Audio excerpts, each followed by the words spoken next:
How much do others respond to us based on their own personalities, moods, and contexts, rather than the energy that we put out, the words we say, and the behaviors that we exhibit? In other words, how consistently do people, including ourselves, feel, think, and behave independently of how we're being treated? To what extent do we, consciously or unconsciously, elicit reactions from others that are surprising, intense, upsetting, or unusually satisfying? How accurately do we perceive the impact that we have on others and the effects that others have on us? Why does it sometimes feel as though this vast planet that inhabits 8 billion other human beings will simply continue on unaffected without us, as if we're a speck of dust on a glacier? And yet, we can see evidence of individuals, perhaps even ourselves, changing the course of human history on scales of all sizes, from the international down to our specific community. How can we more accurately understand conflict on all levels of social complexity, from our own intimate relationships, all the way up to the national and international dynamics we observe from our positions of relatively minor influence? And what's the best view we can hold of conflict with our loved ones or what we see playing out elsewhere in the world that has the greatest likelihood of resolving it peacefully and with mutual benefit? Those are some of the questions I'd like to share my thoughts on in these next few videos on the subtle art of taking it personally. The common advice to not take things personally implies that the actions and words of other people are only a reflection of their own reality and are not about us. But how does that orientation to others' behavior toward us fit with the self-evident recognition that if you were to ask most of us, we'd tell you that a very substantial proportion of our own reality about specific other people is in fact shaped from their actual behavior that we've experienced and their words that we hear?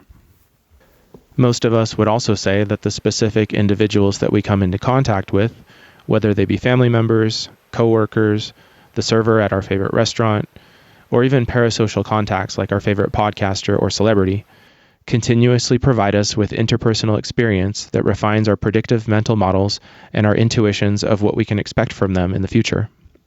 And that those experience-based models that we then carry with us highly affect how we behave toward those individuals. We certainly wouldn't admit to walking around the world conducting ourselves in ways that are totally detached from the empirical social data that we take in through our conversations and nonverbal exchanges with others about whom we dignifiedly form reputations that we wouldn't dream of simply inventing based only on egocentric projections and assumptions. How unfair that would be to others, to speak to and act toward them in a manner that wasn't informed by their actual deeds and discourse, but merely by conditioned, unconscious patterns of ours. Not to mention how ungrounding and self-disparaging it would be to see ourselves entirely that way, as essentially blind to the interpersonal and psychological reality of the people right in front of us, who we then replace with our own reality, which sort of sounds like a form of madness if we define that as a loss of contact with objective reality. None of us could or should amble around believing that the perceived relational world in front of us doesn't map whatsoever onto the real social choices of the other people in it.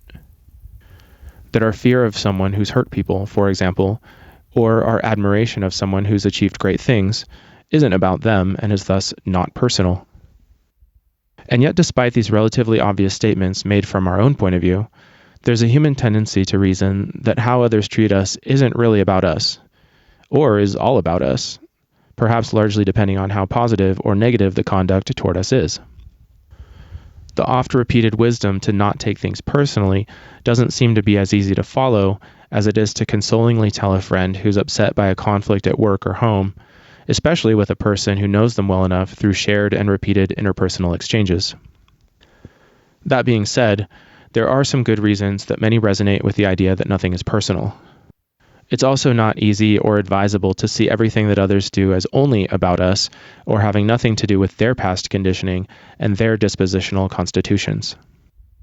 The simultaneous existence of both tendencies, to over-personalize and to under-personalize social and relational experiences, suggests to me some psychological depth here worthy of excavation. The fundamental question of how personal things are in interpersonal affairs is an ever-present component in my work as a therapist and coach, not to mention relevant to the social life of any Homo sapien, which, by the way, is Latin for wise human. What I'll be sharing here is informed by my education and experience working with clients, as well as my own introspective process in relationship over my 4+ decades. My intention is to be clarifying and even salubrious, hopefully, for improving the personal relationships of some listeners. I also want to help decrease some collective confusion and anxiety about why there's as much disharmony and conflict as there seems to be in the world today, and how we can each make a small contribution to greater harmony by seeing interpersonal dynamics in a more complete way. If that sounds useful to you, then let's continue. Relationship is circular, not linear. Circular causality is a term for describing the continuous and dynamic way that two or more people mutually affect one another. In contrast, linear causality refers to simple cause and effect dynamics in which one event triggers another in a straightforward and single direction progression. An image of linear causality would be a series of dominoes knocking each other down. The last fallen domino in the line doesn't then circle around and affect the first fallen domino and then restart the chain reaction. Sadly, for those of us who love to watch domino chain reactions. The sequence of falling dominoes is a one-time linear chain. With a beginning, the first domino is pushed, a middle, in which we stand in delightfully anxious suspense while we wonder if some rogue domino won't do its job and knock over the one after it, and an end, when the last domino in the series falls down. Linear causality describes simple systems that don't entail feedback. A boulder suddenly breaks off a mountainside and rolls down to a stable state in a canyon far below, where it then rests for millions of years. Shiny iron atoms that are unstable lose electrons and settle into a more stable form as rusted iron. A computer program is executed with an input and gives an output after performing a sequence of instructions and then stopping. These are all examples of linear systems. The belief that nothing is personal applies that linear lens to human relationships. If the way that others treat us has nothing to do with us, then we're like dominoes waiting in a line of cause and effect, to be influenced by the one behind us, but not influenced by the ones in front of us.